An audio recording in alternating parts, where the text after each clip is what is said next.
अस्सलाम वालेकुम दोस्तों, मेरा नाम है शाज़ेब शहाब और आप देख रहे हैं फाइव आवर स्प्रेड। दोस्तों, आज हम बात करेंगे पबजी गेम के बारे में। पबजी दुनिया की मशहूर तरीन गेम में से एक है। हम में से शायद ही ऐसा कोई हो जिसने पबजी के मुतालिक ना सुना हो। बच्चे हों या बड़े, सब पबजी खेलने के शौकीन हैं। लेकिन क्या आप जानते हैं कि पबजी को किसने बनाया? वो कहते हैं ना कि एक छोटा सा आइडिया आपकी ज़िंदगी तब्दील कर सकता है। इसी तरह पबजी ने भी किसी की ज़िंदगी तब्दील कर दी। मैं बात कर रहा हूँ ब्रेंडन ग्रीन की। ब्रेंडन ही वो आदमी है जिसने पबजी को बनाया।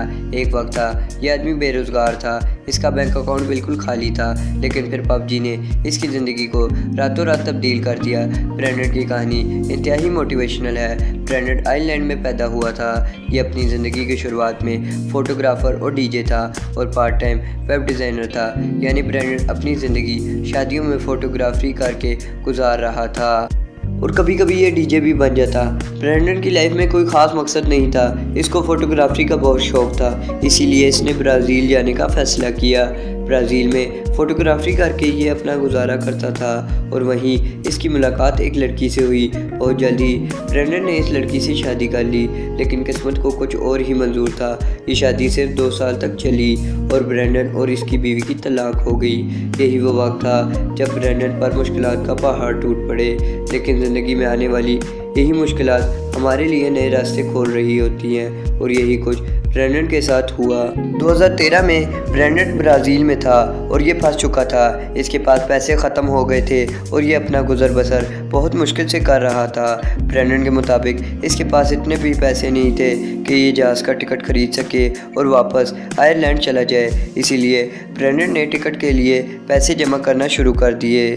इसने अपने खर्चे कम कर लिए और अपना ज़्यादातर वक्त अपने कमरे में गुजारता था ताकि इसके ज़्यादा पैसे खर्च ना हो सकें। और दोस्तों, यही वो वक्त था जब इसने वीडियो गेम्स खेलना शुरू कर दिया ताकि इसका वक्त कट सके। यहीं से ब्रेंडन को ऑनलाइन गेम्स के बारे में पता चला। ब्रेंडन कोई गेम डेवलपर नहीं था, लेकिन इसका इंटरेस्ट इस तरफ बढ़ता चला गया। खैर 2014 में इसने पैसे जमा करके जहाज़ की टिकट खरीदी और ये आयरलैंड वापस चला गया। लेकिन मुश्किलात का सिलसिला यहाँ भी ख़त्म नहीं हुआ। ब्रेंडन के पास पैसे ना होने के बराबर थे, इसका बैंक अकाउंट बिल्कुल खाली था और इसको कोई काम भी नहीं मिल रहा था। यहाँ तक कि ये वेलफेयर के पैसों पर गुजारा करने पर मजबूर हो गया था। यानी इसको आयरलैंड की हुकूमत ज़िंदगी गुजारने के लिए चंद पैसे देती थी क्योंकि ये बेरोज़गार था। ब्रेंडन के लिए इसकी ज़िंदगी ख़त्म हो चुकी थी। ये तकरीबन 40 साल का हो गया था और इसकी ज़िंदगी में नाकामियों के अलावा कुछ नहीं था। इसकी तलाक भी हो चुकी थी और ये अब अपने पेरेंट्स के घर में रहता था और इसके पेरेंट्स ब्रेंडन के लिए सख्त परेशान थे। दोस्तों, ब्रेंडन के पास करने के लिए कुछ नहीं था तो इसने फ्री गेमिंग मोड्स बनाना शुरू कर दिए। ब्रेंडन को एक जापानीज़ फिल्म बैटल रॉयल बहुत पसंद थी। इस फिल्म में भी दिखाया गया था कि कुछ लोग कैसे एक जजीरे पर ख़ुद को ज़ॉम्बीज़ से बचाते हैं। ये कॉन्सेप्ट ब्रेंडन को बहुत पसंद आया। ब्रेंडन ने एक ऑनलाइन गेम आर्मा 2 में इस फिल्म की कहानी से मुतासिर होकर एक मोड बना लिया। इसके साथ साथ ये गेम को डिज़ाइन और गेम्स की कोडिंग भी सीखना शुरू हो गया। ब्रेंडन की किस्मत अच्छी थी कि जो मोड इसने आर्मा 2 में बनाया था वो काफ़ी मशहूर हो गया और ब्रेंडन को सोनी ऑनलाइन एंटरटेनमेंट्स गेम नामी कंपनी से एक कॉल आई जिसमें उन्होंने ब्रेंडन को एक कंसल्टेंट की तरह हायर करने की ऑफ़र की। ब्रेंडन भी बहुत खुश था। ये फ़ौरन वेलफेयर ऑफिस गया और इसने उनसे कहा कि अब इसे वेलफेयर के पैसों की ज़रूरत नहीं है। सोनी के साथ ब्रेंडन ने 2 साल तक H1Z1 गेम नामी पर काम किया। 2016 में ब्रेंडन को एक South Korea company Blue Hole ने रब्ता किया और इसको अपनी एक बैटल रॉयल गेम बनाने की पेशकश की और यूं ब्रेंडन साउथ कोरिया चला गया। पबजी का मतलब प्लेयर अननोन बैटल ग्राउंड होता है। प्लेयर अननोन दरअसल ब्रेंडन का ही नाम था जो ये ऑनलाइन गेम्स खेलते वक्त यूज़ करता था और इसने उसी नाम पर पबजी का नाम रख लिया और यहीं से ब्रेंडन ने पीछे मुड़कर नहीं देखा।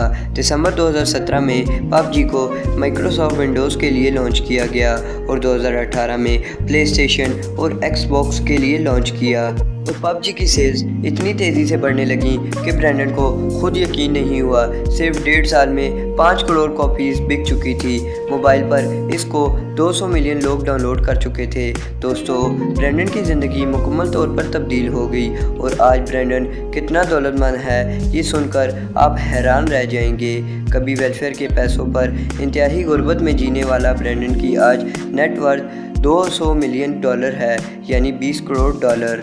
आज ब्रैंडन एम्स्टर्डम में रहता है और 43 साल का हो चुका है, लेकिन इतना पैसा आने के बाद भी ये अभी भी सिंपल लाइफ गुजारता है। बिजनेस इनसाइडर को ब्रैंडन ने बताया था कि इसने जो कुछ कमाया है वो अपने से ज़्यादा अपनी बेटी पर खर्च करेगा।